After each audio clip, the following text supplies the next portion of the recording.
Hello दोस्तों, स्वागत है आपका आज मेरे चैनल में। आज हम सीखेंगे इसमें बेल एप्लीकेशन कोर्ट में कैसे ड्राफ्ट होती है, या कह लीजिए कि फॉर्मेट इसका क्या है बेल एप्लीकेशन ड्राफ्ट करने का। तो सबसे पहले हम कोर्ट का नाम लिखेंगे। जिस कोर्ट के बिफोर में हम, जैसे कि मेट्रोपॉलिटन कोई सिटी है तो मेट्रोपॉलिटन मजिस्ट्रेट करके कोई कोर्ट होगा तो वहाँ पे दायर होगी।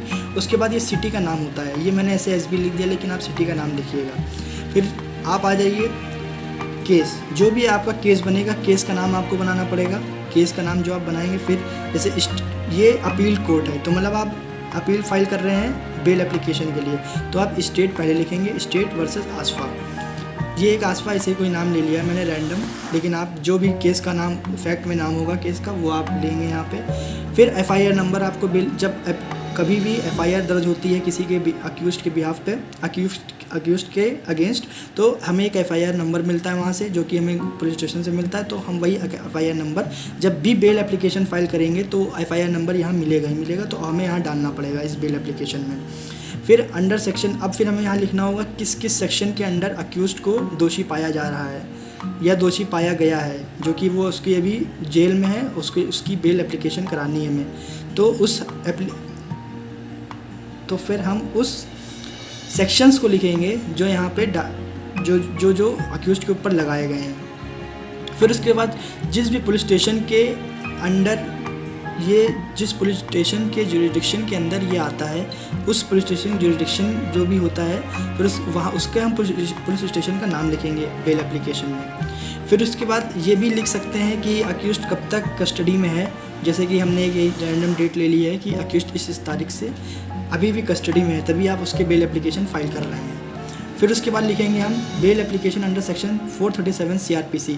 437 किस पे डील करता है ये आपको पता ही है, बताने की ज़रूरत नहीं है मुझे। तो 437 CRPC for grant of bail on behalf of accused Asfa daughter. ये एक पर्टिकुलर रैंडम फैक्ट उठा लिया मैंने, उस पर ये पूरी बेल एप्लीकेशन मैंने फॉर्मेट बना दिया है। फिर उसके बाद उसका रेजिडेंट लिख देंगे, फिर उसके बाद डिस्ट्रिक्ट लिख देंगे, फिर वो जहाँ पे सिटी का नाम है वो जो डिस्ट्रिक्ट या सिटी का नाम है वो लिख देंगे हम। फिर उसके बाद ये ज़रूर लिखिएगा most respectfully submitted as under, क्योंकि आप कोर्ट के अंडर दायर कर रहे हैं तो आप एक पर्टिकुलर वे ऑफ प्रेजेंटेशन होता है वहाँ पे। फिर उसके बाद आप that the present FIR has been registered on false and bogus, जो भी आप फैक्ट जैसे भी आप लिखना चाहें, जो भी आप इसमें लिख सकते हैं, जो भी आप रिसर्च पे लाते हैं, जो भी आपके फैक्ट का रिसर्च होता है उस पर आप लिखेंगे उस बिहाफ पे।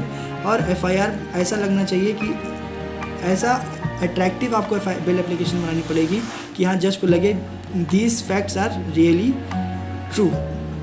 फिर इसके बाद एक चीज़ और होती है, जैसे कि आपके फैक्ट से रिलेटेड कोई और केस हुआ है जिस पे उस अक्यूज्ड को बेल एप्लीकेशन पे ज़मानत मिली है या कह लीजिए आज बेल मिली है, तो आप ऐसे केस लॉ भी लिख सकते हैं। जैसे कि मैंने एक रैंडम सा केस लॉ यहाँ लिख दिया है जो भी मेरे फैक्ट से रिलेटेड था। तो जैसे मैंने लिख दिया M Janumate Reddy versus government of Mysore, इसकी साइटेशन हो जाती है। अब साइटेशन यहाँ ना लिख करके आप यहाँ भी लिख सकते हैं नीचे वाल। फिर उसके बाद ये आप लिख दीजिए कि इस केस में ये हुआ था, पूरा ऐसा आप लिख सकते हैं। फिर दूसरा भी केस लॉ, जो भी केस लॉ है आप लिख दीजिए। आपके फैक्ट पे ही बेस हो वो केस, ऐसा केस आप लिखिएगा, उससे आपको आसानी रहेगी कि आपके अक्यूज्ड को अच्छे से बेल मिलने के अच्छे आसार रहेंगे। फिर उसके बाद पूरा आप ये देख लीजिए।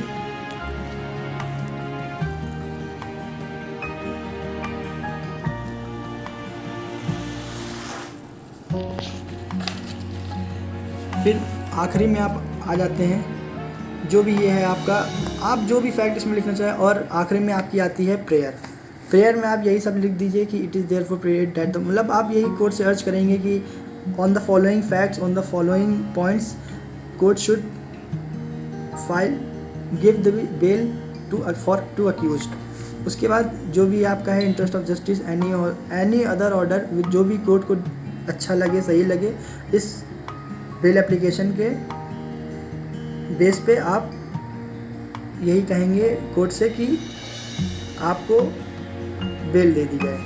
आखिरी में उस सिग्नेचर होगी, जो भी एडवोकेट होगा उसकी सिग्नेचर होगी।